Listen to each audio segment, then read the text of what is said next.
उत्तर प्रदेश सरकार ने हाल ही में अपना बजट पेश किया है। हमारे साथ बातचीत करने के लिए केंद्रीय राज्य मंत्री कौशल किशोर सिंह, हम उनसे बात करते हैं। सर, सरकार ने अभी हाल ही में बजट पेश किया है, किस तरीके से देखते हैं इस पूरे बजट को?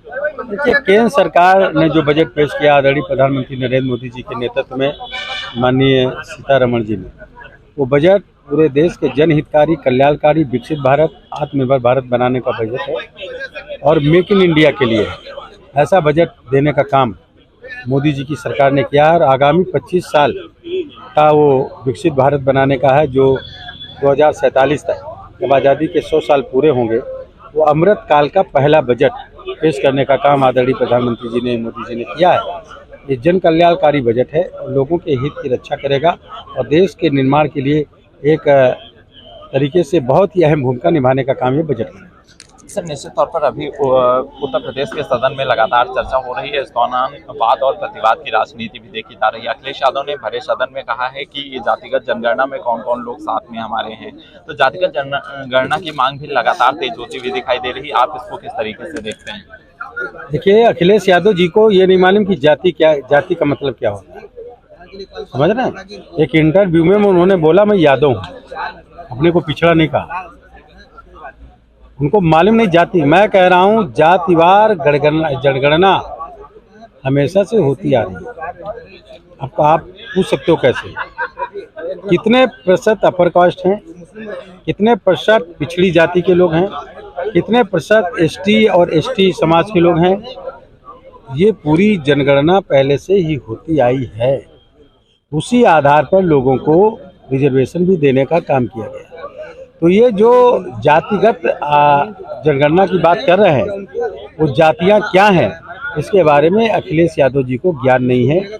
और जो भी डिमांड कर रहे हैं, वो पहले समझें कि संवैधानिक तरीके से जाति किसको कहा गया है।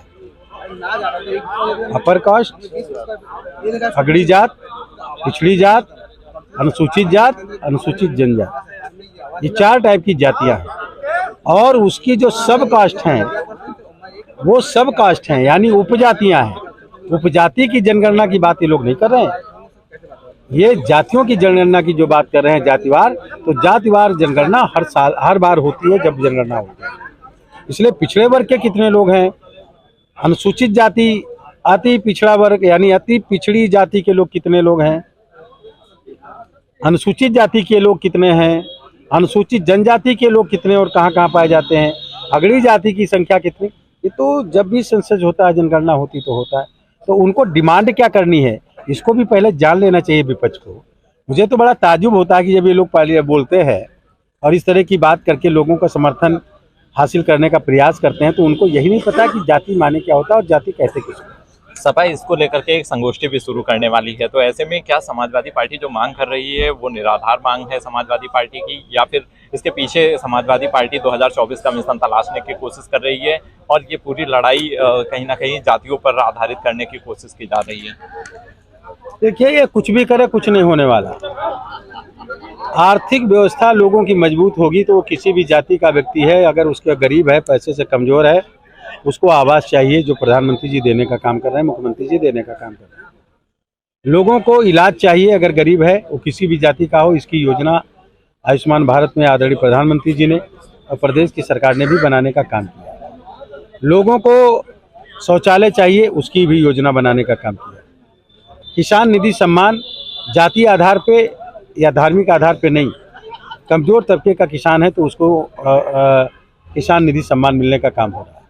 हमारी सरकार जो है, जो आर्थिक रूप से कमज़ोर हैं, उनकी मदद कर रही है। जो कमज़ोर जाति के लोग, अनुसूचित जाति, जनजाति के लोग, दिव्यांग लोग, ऐसे लोग, दिव्यांग किसी भी समाज के लोग हैं, उनके लिए अलग से सुविधा देने का काम हमारी सरकार, केंद्र और प्रदेश की सरकार करने का काम कर रही है। वहाँ तक विपक्ष पहुँच ही नहीं पा रहा है। वो सोच रहा हम जात की बात करेंगे तो लोग जातिवाद की गणना कर लेने से क्या हो जाएगा, क्या लोगों को फायदा मिल जाएगा कि हम इतनी कास्ट, सब कास्ट इतनी है हमारी। मैं कह रहा हूं कि आज भी जाति आधार पर, यानी अति पिछड़ी जातियों कौन सी हैं, अति पिछड़ी जाति का परसेंटेज कितना है, अनुसूचित जाति के कितने प्रतिशत लोग हैं, अनुसूचित जनजाति के शेड्यूल टाइप के लोग, आदिवासी वनवासी कितने प्रतिशत हैं, अगड़ी जाति के कितने हैं, इसका हर सेंसस में गणना होती है। इसको पढ़ने का काम करे जो लोग डिमांड कर रहे हैं। बिल्कुल सर, सदन में नकली समाजवाद असली समाजवाद का मुद्दा गरमाया हुआ है, उसको आप किस तरीके से देखते हैं? जिस तरीके के आरोप लगातार लग रहे हैं, आज भी ऐसी तमाम बातें सदन में देखने को मिली हैं। देखिए, असली समाजवादी होते तो डॉक्टर राम मनोहर लोहिया जी ने कहा था कि अंतिम व्यक्ति के चेहरे पे मुस्कान होनी चाहिए। चेहरे पे मुस्कान होगी जब वो आवास मिलेंगे, शौचालय मिलेंगे, मकान बना होगा, उनको जो है काम मिलेगा, उनको बिजली कनेक्शन मिलेगा, तब उनके चेहरे पे चमक आएगी, मुफ्त में इलाज मिलेगा, राशन मिलेगा, कोई भूखा नहीं रहेगा, तभी तो चेहरे पे मुस्कान आएगी। लेकिन जब अखिलेश जी की सरकार रही, समाजवादी वो बताते हैं अखिलेश जी की सरकार रही, तो उन्होंने केवल 18,000 उत्तर प्रदेश में आवास पास किए, जबकि योगी जी की सरकार में 45.5 लाख आवास लोगों को 5 साल में दिए गए। कितना बड़ा डिफरेंस है। तो चेहरे पर मुस्कान लाने का काम हमारी सरकार, बीजेपी की सरकार, उत्तर प्रदेश में योगी जी की सरकार, केंद्र में मोदी जी की सरकार कर रही है। अम्बेडकर जी के मिशन को पूरा करने का, पंडित दीनदयाल उपाध्याय जी के मिशन को पूरा करने का काम कर। लेकिन अखिलेश जी की सरकार ने, अखिलेश जी ने क्या किया? 1 लाख से ज़्यादा कब्रिस्तान जहां मुर्दे दफनाए गए हैं उनकी बाउंड्री खिंचवाने का काम किया।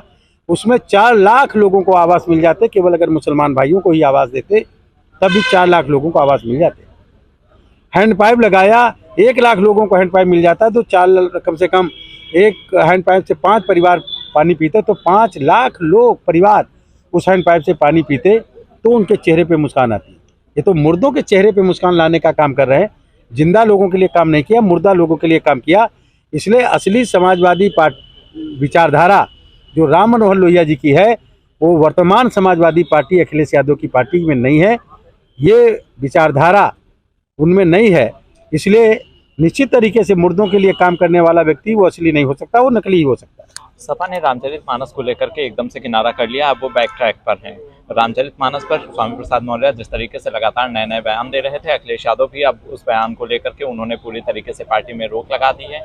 ऐसे में माना यह जा रहा है कि समाजवादी पार्टी अपनी ही जो नई रणनीति शुरू करने की कोशिश की जा रही थी, धर्म वर्सेस जाति की रणनीति, उस पर अब पीछे पहुंच गई है। तो ऐसे में आप इसको किस तरीके से देखते हैं कि आखिर इन मुद्दों को क्यों हवा देने की कोशिश की गई, जो चीज़ें 1500 साल पहले की थी? देखिए, जनता के बीच में चर्चा है कि अखिलेश यादव जी के इशारे पर स्वामी प्रसाद मौर्य जी ने रामचरितमानस में विवादित बयान देने का काम किया, और वो इसलिए कहते हैं कि अगर अखिलेश जी सहमत नहीं है तो इस बयान के बाद अखिलेश यादव जी ने स्वामी प्रसाद मौर्य जी को इनाम दे करके राष्ट्रीय महासचिव पार्टी का क्यों बना दिया।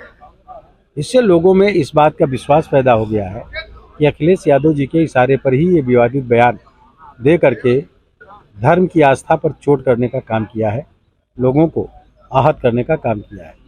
और अब जनता जब विरोध में खड़ी हो गई है तो अपने को किनारा करने का काम कर रहे होंगे, लेकिन जनता ने मान लिया है कि अखिलेश यादव जी के इशारे पर ही स्वामी प्रसाद मौर्य जी ने बयान दिया, और जिससे उनका एक बड़ा इनाम मिला, राष्ट्रीय महासचिव का।